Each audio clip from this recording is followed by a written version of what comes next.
अस्सलाम वालेकुम मेरे दोस्तों, मेरे पाकिस्तानियों, मेरे मुसलमानों ते मेरे सारे सोशल मीडिया के दोस्तों। मैं हूं आपका दोस्त निसार जवेद, लंदन से। तो हम वही काम शुरू करते हैं, टुकड़े ढूंढ के फिर लाया हूं।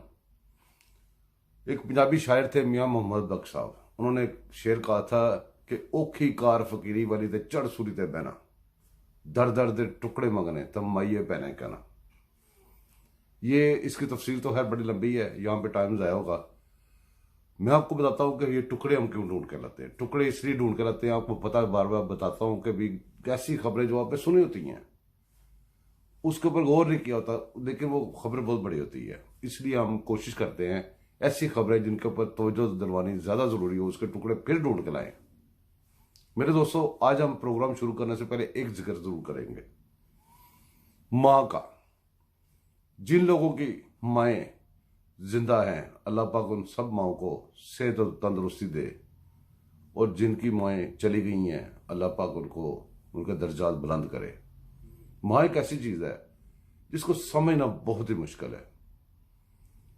आज हम इधर इतनी इतनी बड़ी बातें कर रहे हैं, सारे लोग इतने इतने बड़े कारनामे कर रहे हैं। माँ के बगैर ये दुनिया में आ ही नहीं सकते थे, और माँ के बगैर ये परवरिश पा के, इतनी बातें सीख के, इतना सारा कुछ सीख के, तालीम हासिल करके ये काम ना कर पाते अगर माँ ना होती।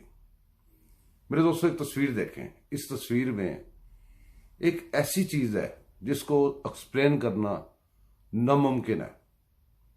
इस तस्वीर को जैसे जैसे आप देखेंगे वैसे वैसे आपको पता चलेगा कि क्या चीज होती है माँ। कहीं एक सी गर्ल है, ये सी गर्ल एक परिंदा है जो समुंदर के ऊपर ज्यादा रहता है, समुंदर के पास पास मछलियां खाता है। कोई बर्फबारी हो गई या कोई ऐसी चीज हो गई जहां पे खाना वगैरह नहीं मिल सका बच्चों को, और पता नहीं कितने दिन गुजर गए, और वो सी गर्ल ने अपने आप को खुद सुराख मार के अपने जिस्म में खून बहा के अपने बच्चों को पिला रही है। अंदाजा करें, दुनिया में कोई हस्ती अपने बच्चों के लिए ये सब कुछ नहीं कर सकती। मेरे दोस्तों, ये वो बातें हैं जिनको समझना, करनी बड़ी आसान है, समझनी बहुत मुश्किल है। और मैं सब अपने दोस्तों से दरख्वास्त करूंगा, जिनकी माएँ जिंदा है उनकी कदर करें, उनकी खिदमत करें, वरना फिर बाद में आप पछताएंगे। तो अपनी गुफ्तगू का सिलसिला शुरू रखते हैं आगे। मेरे दोस्तों, हमारे मुल्क में जो इस वक्त सिचुएशन बन चुकी है, ये इधर गप्पे लग रही हैं, इधर शोर शराबा हो रहा है, कोई किसको ब्लेम कर रहा है, कोई किसको ब्लेम कर रहा है। एक फौजी उठता है, वो सिविलियन पे ब्लेम कर देता है, सिविलियन उठता है फौजी पे ब्लेम कर देता है, दूसरे इधर एक दूसरे पे ब्लेम कर रहे हैं। लेकिन इसी ब्लेम गेम के अंदर अंदर पाकिस्तानी कहां पे खड़ा हुआ है? हमने तो ये बातें करनी कि पाकिस्तानी कहां खड़ा हुआ है। पाकिस्तानियों का महंगाई इतनी जबरदस्त तरीके से मिल रही है और इतनी जबरदस्त बढ़ रही है कि दुनिया का कोई मुल्क भी बर्दाश्त ना कर सके जितनी बर्दाश्त पाकिस्तानी कर रहे हैं। मेरे दोस्तों के ये बर्दाश्त हमें क्यों बार बार करनी पड़ती है? हमारा क्या बिगड़ा हुआ था जिस वक्त पाकिस्तान के ऊपर यह तजर्बा किया गया? ये हाइब्रिड निज़ाम और ये दूसरी तीसरी चीजें, अब तो सारी चीजें खुल के सामने, अब तो ये ओपन सीक्रेट है। तो अगर ये सारा ओपन सीक्रेट वाला जो मामला पाकिस्तान के साथ हुआ है तो मुजरमाना फेल हुआ है, और इससे बड़ी दुश्मनी कोई पाकिस्तान का दुश्मन भी नहीं ले सकता था जितनी बड़ी दुश्मनी ये ली गई है।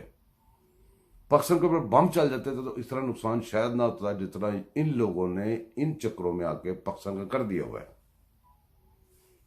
आपको मैं थोड़ी सी एक रोशनी डालता हूं, आप इसके ऊपर भी गौर करें कि हम कहां पे थे और कहां पहुंच गए हैं। मतलब बात यह है मेरे दोस्तों कि नवाज शरीफ को नाअहल किया गया। नवाज शरीफ को उन लोगों ने नाअहल किया जो खुद किसी काम के अहल नहीं है। अब आप गौर करें कि जुलाई 2017 में नवाज शरीफ की नाअहली से 2 दिन पहले तक की माशी तरक्की सूरत हाल मुलादा कीजिए।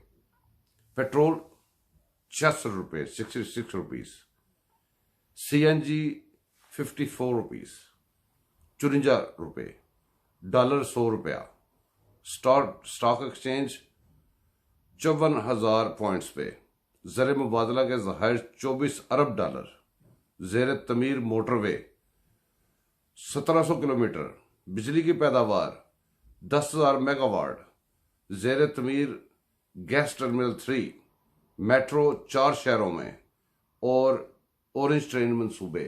ये पाकिस्तान की तकदीर थी जिसको मोड़ के घुमा के एक बंद गली में पाकिस्तान को ठोक दिया गया। इन लोगों ने पाकिस्तान के साथ मुजरमाना और दुश्मन बन के पाकिस्तान पे हमले किए हैं। ये किसी माफी के, किसी वो हकदार नहीं है, किसी ऐसी नरमी के। ये जजेस भी, ये जनरल भी और ये जो ब्यूरोक्रेट्स और जो जितने बंदे भी पाकिस्तान की दुश्मनी में पेश रहे हैं। तो ये लोग आपकी जो याददाश्त कमजोरी है ना, याददाश्त की, उसका बड़ा फायदा उठाते हैं। अब जब आपको याद नहीं रहता कि कल क्या हुआ था, इन्होंने क्या वादा किया था, ये इसीलिए खुला के आपसे वादे करते हैं, बहुत बड़े बड़े दावे करते हैं, आप भूल जाते हैं और उनको वो पूरा करने की जरूरत नहीं पड़ती। मैं आपको कुछ आपकी याददाश्त पे थोड़ा जोर डालें, मैं आपको कुछ याद करवाता हूँ, कुछ टुकड़े आपको याद करवाता हूँ। मेरा काम है टुकड़े ढूंढ के लाने। आपको याद होगा एक बंदा था, उसका नाम था शपड़ जैदी, पता नहीं शपड़ जो भी था, जैदी।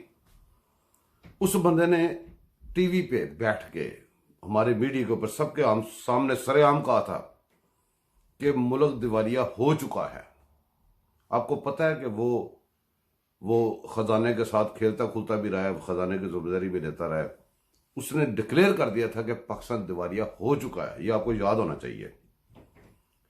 उसके बाद जनाब आपका एक वो क्या नाम है जो आपकी तिजारत वगैरह संभालता रहा है इसकी दौर में, दाऊद का क्या नाम है उसका, वो कहता था कि पाकिस्तान कंगाल हो चुका है।